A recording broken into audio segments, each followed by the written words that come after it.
Hey guys, Kevin from the Wisconsin Rural Folk Society here. Today we're up on a wood run and a bit of a rock run. This is for the business I'm trying to start. And we got in luck, we found some down pine that's been here for a while, and we found a freshly down birch that we actually cut and put in the back. So literally like a good, I don't know, 20-foot tree in here. At least. So this is my helper, this is my stepson, Charlie. And yeah, he's been a good help today already. And it's not even noon. It's hard to believe it's the first day of August and it's literally 70, 60 something degrees. So it just tells you I think it's going to be an early winter. So last night we were at a fire with a friend and I was gifted a wood lathe. And I'd like to thank Ed if he ever sees this video. He said he never used it since he moved into the house. And if you got use for it, I'll give it to you as a wedding gift. I'll offer him the money for it, but what can you do, right? So I guess that kind of leads us to Hamingja luck, and that probably be some of the subject of today. Uh, I've spent over 10 years repairing my family's Hamingja because you find things out eventually, and it's kind of that path of morality, and everyone's got different versions of it. And I'm trying to teach him the appropriate way of morality, you could say. We are all in my house practicing heathens. That's the way we like it. So. I forgot to put my hammer on this morning. Oh. I just now noticed this. You're alright. Just means you won't forget it next time. Yep. But yeah, so we're doing a wood run today, and probably tonight I will film some of me making some mead. We had to go fix some apples. We got a whole bunch on the tree that are already nice and sweet. So get them now. Yeah, get them now instead of later. We're going to try to make some cider eventually. And that's probably going to be the whole video of this today, and I will talk a little more a bit about Hamingja when we get home. So this is kind of the introduction to it. So it's going to be a few hours for me. Will be seconds for you guys, so I'll see you then.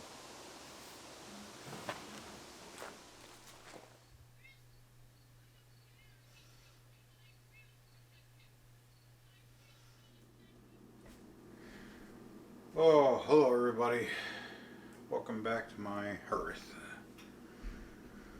I got kind of a quick setup here going. Hang on a minute.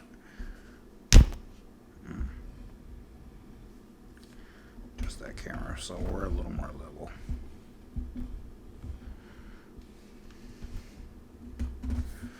Okay, I think that's about as good as we're gonna get. So I said I was gonna teach you how to make mead, and I went out on our apple tree and actually got some apples. They're a little tart, some of them are sweet, but they're not too bad. I'm going to use those as nutrients. The first thing you'll hear about mead making is how you have to sterilize everything with chemicals. I personally just use boiling water, almost to a boil of water, and I've never had a problem. These two done earlier with that. This is a wildflower. That's kind of a bit of everything from the bottom, so it's got some sediment. These four over here are wedding mead. They've been aging since May. So today we're going to make mead for Yule. And when I go to secondary, you'll get another part of this video explaining flavors and things like that. If you're not sure about making mead, because there's about 1,000 videos out there, as cliche as it is, I recommend picking up that book, Make Mead Like a Viking. It's geared towards a Western audience, but he knows what he's talking about. It's very simple. It's got some history in it, some recipes and things like that. Another one I picked up is Sacred and Herbal Healing Beers. That one is a hefty read. It's mainly just recipes. And it will actually show you herbal plants and things like that if you ever want to get into herbal brewing.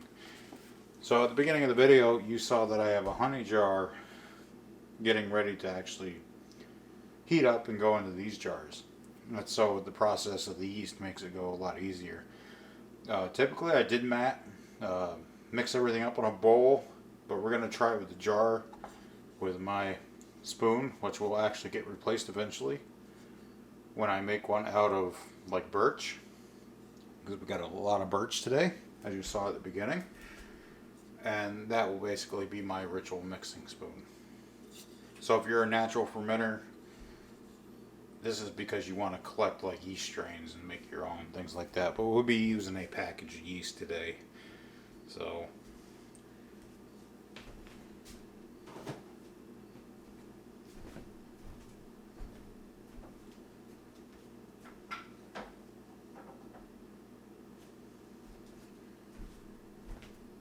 stick that over in the water and let it kind of boil for a bit. Sterilize that. Paper towels.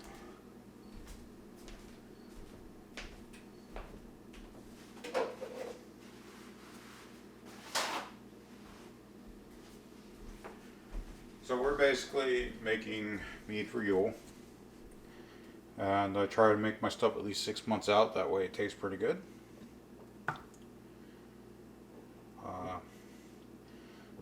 This wildflower mead, this darker one, has actually had a lot of success.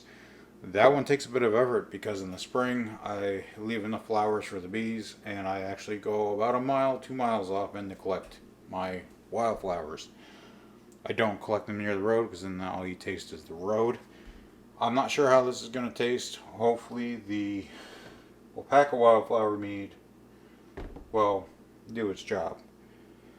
You're going to use pretty much that entire jug. That's like 5 pounds maybe. This is a pound. That's orange blossom. This is back sweetener for that. That stuff's really sweet though. But anyways, we're going to go get the honey and we're going to pour this in here. And this is pretty much all it is for basic mead making. I'd recommend you do some research into your yeast, package yeast, because there's so many different variants. I have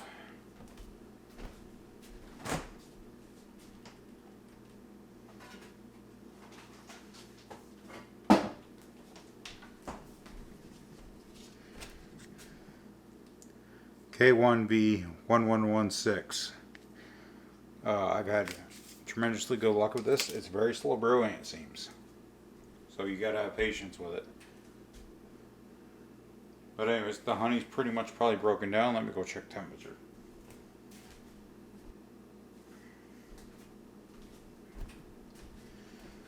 Alright, so that is hot and that will flow.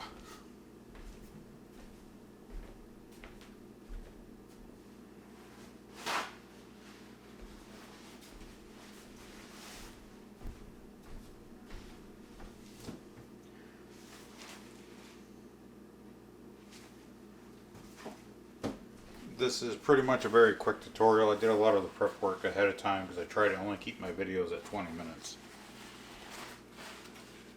If you guys want an in-depth, leave a comment below and we'll do a very in-depth video on mead making. We'll go through the whole process.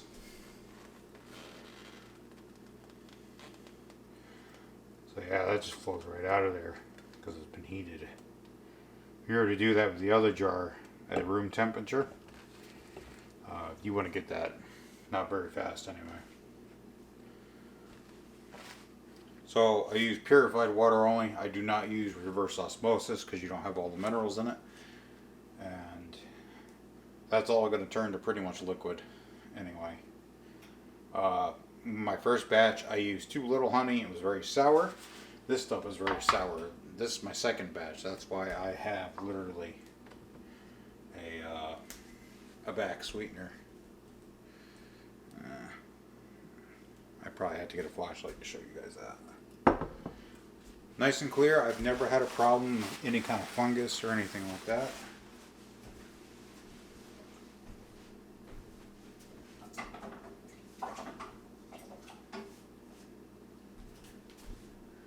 And raw, unnatural filter honey is actually a kind of an antibiotic. It's a lot like pine sap. So you really shouldn't have very many issues with things like that anyway. This is going to probably take a little bit to drip, so I'm going to get the lid and cap it.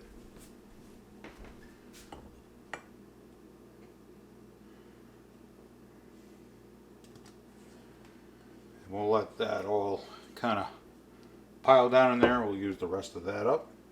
So we're going to add our water.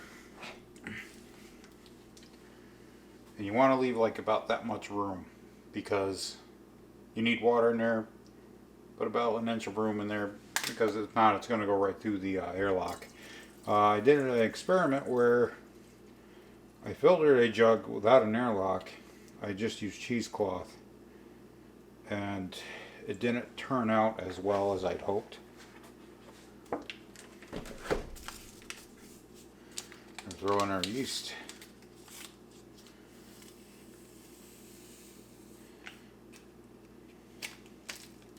And in about 48 hours we'll have fermentation in here. But we're going to mix this all up.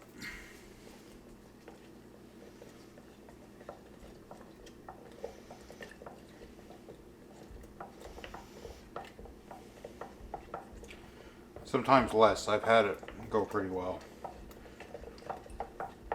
The apples are mainly for nutrients and a little bit of taste. Eventually cinnamon's going to be going in this one because that is a Yule mead. So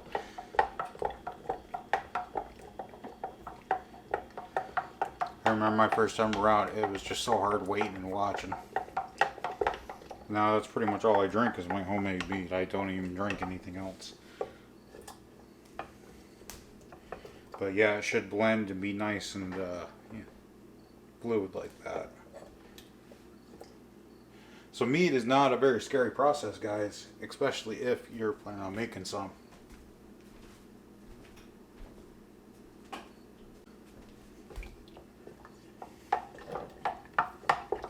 So you want to stir that in pretty good. Pro tip, just move right over to the next. Very little waste. And we can pretty much cap this up. If you're going to do mead, do a very standard recipe first. Always use purified water, even in your airlocks. Don't go to the sink. And then, usually I have tape to actually mark it. I think some people have used all my tape.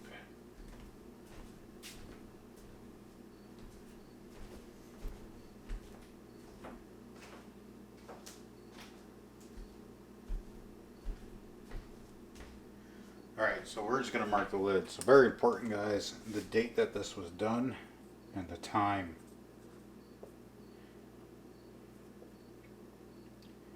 And the reason why is because if you're timing something, then you'll know exactly what you need to do.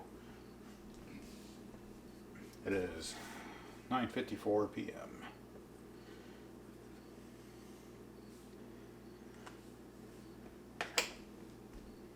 And I'll get tape on that later. By the next time you see this, we'll try to get some video of the fermenting and then the secondary and some of the other stuff I plan on doing. Until then, that's pretty much it for meat, guys. I mean, preparation's key. Depends on the flavors you want, depends on traditional things like that. But I'm going to stop here and I'm going to do this batch, and when we get to the second video for mead, we'll do that. If you guys want a more in-depth, like from prep to finish, it will be a long video, but we can do it. Today I pretty much got my workshop set up pretty much, and we've started producing a little.